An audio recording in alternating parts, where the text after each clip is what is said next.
Let's kind of close out our introductory material on capacitors and inductors with something kind of I call kind of a qualitative point of view.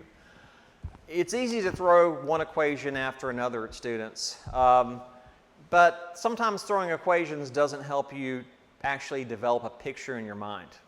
For example, why is it that inductors in series add but capacitors in parallel add? Why are they opposite each other? Well, there's a couple of pictures I like to sometimes show people to help them understand the difference between the two. So let's consider this. Consider that inductance is proportional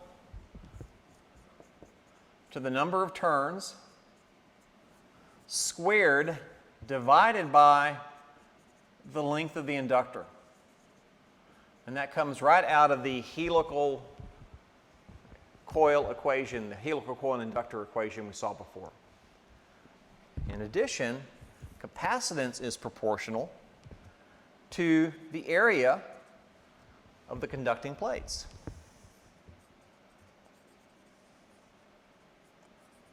And again, that also comes out of the parallel plate capacitor equation. So given these kind of things that drop right out of the equations, let's take these proportionalities and let's consider a couple of pictures.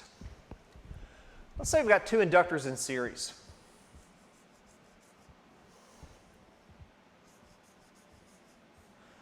I've got them connected together in series, and these are identical inductors, L and L, and they are both have inductance which is proportional to N squared over L, and this is proportional to N squared over L as well. What I'm going to do is I'm going to take these two inductors and I'm just going to move them together until they touch. Turn them into one long inductor. If I do that, what inductance results? Well, this long inductor has two N turns. And if each of these has a length of L, it has now 2L of the length. So twice as many turns, twice as much length. And therefore, the series inductor, which we get when we combine them and touch them together, that's going to have an inductance that's proportional to 2N squared divided by 2L. So the number of turns squared divided by the length, which in this case will be equal to 4N squared over 2L, is equal to 2N squared over L. Which means that the series inductance now has twice the inductance of either of the original inductors. And so therefore, L series must be equal to 2L. So this helps you kind of get a mental picture why inductors in series, the inductance adds together. And you see it drops right out of the equations. Now let's consider a capacitor. But in this case, let's look at capacitors in parallel.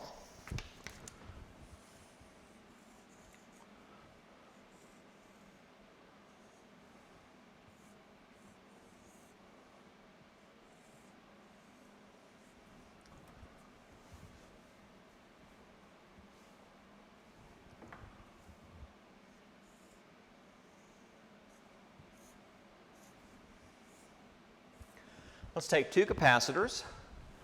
Once again, they're identical with capacitance C, and now I'm going to connect them in parallel.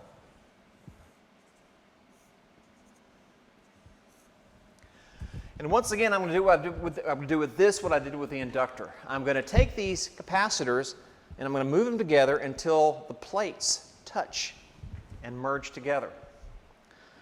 So in this case, C is proportional to A, C is proportional to A, and if I make them touch, I'll wind up with this.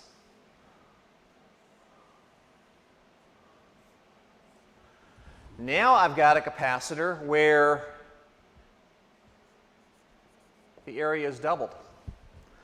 And so in this case, I have 2 times the area, and therefore C parallel is proportional to 2A, and therefore C parallel is equal to 2C.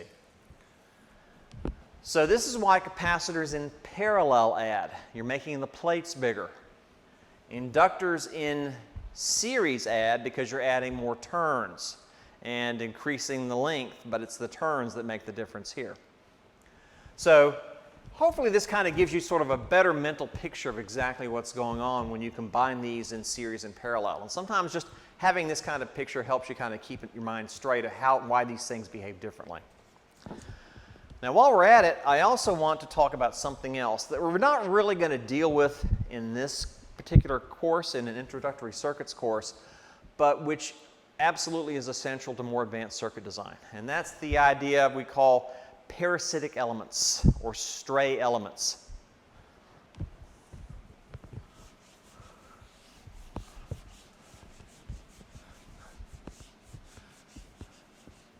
You'll sometimes hear people talk about parasitic capacitance, parasitic inductance, parasitic resistance.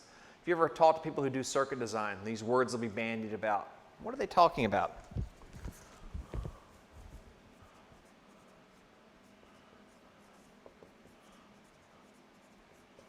Well, in an introductory circuits course, we have the luxury of treating elements as if they're ideal. So for example, you'll write an inductor and you'll treat that as an ideal element that has nothing but inductance. But if you think about it, that can't possibly be true because inductors, first of all, are not made of superconductor generally. They're made of regular wire. Wire has resistance, which means if you really want to model how this inductor behaves, you really have to add a resistance in series with that inductor in order to model the actual resistance of the wire used to make the inductor. Furthermore, because an inductor is made of conducting material, if there's any other conductors nearby, there will be capacitance between those. So what you'll find is you have to also model a capacitance on each end of that inductor to account for the actual capacitance of the conductors themselves for this inductor. And so what we have here is this is a real-world inductor where we have a parasitic resistance and a couple of parasitic capacitances.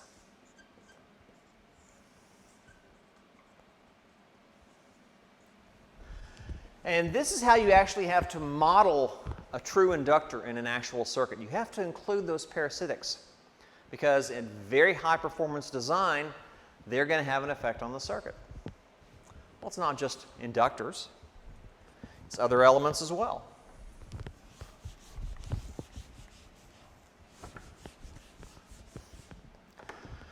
How about an actual capacitor?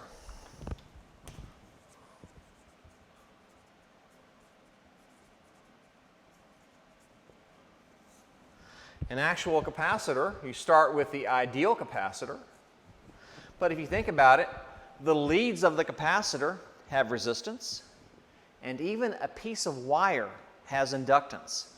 If current flows through any conductor, it forms a magnetic field. So even a piece of straight wire has some amount of inductance. So I can go through and once again add a parasitic resistance and a parasitic inductance to that capacitance. Plus the leads on either side of the capacitance can couple to other conductors in the circuit, which means I'll have parasitic capacitances that come off the edge of both leads of that capacitor. So once again, we have parasitics.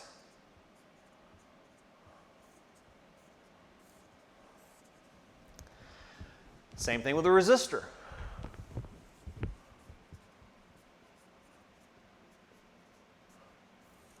An actual resistor is not just a resistor.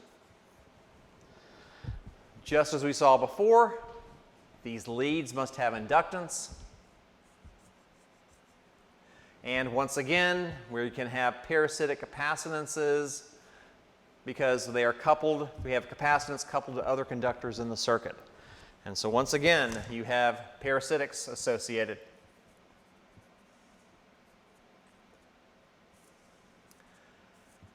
Now, parasitics tend to be small, so in a lot of circuits you can ignore them. But in very, very high performance, very high frequency circuit design, you can't. You have to account for them. And so this leads to what we call a whole area in circuit simulation called parasitic extraction, where we have to try to figure out what those parasitics are, because they will absolutely influence the behavior of the circuit. And you know, this goes to the point where even a wire is not really a wire.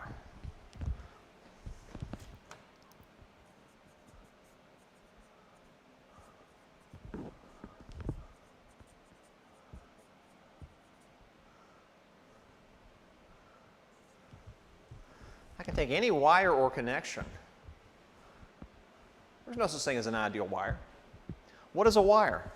You can really model a wire like this.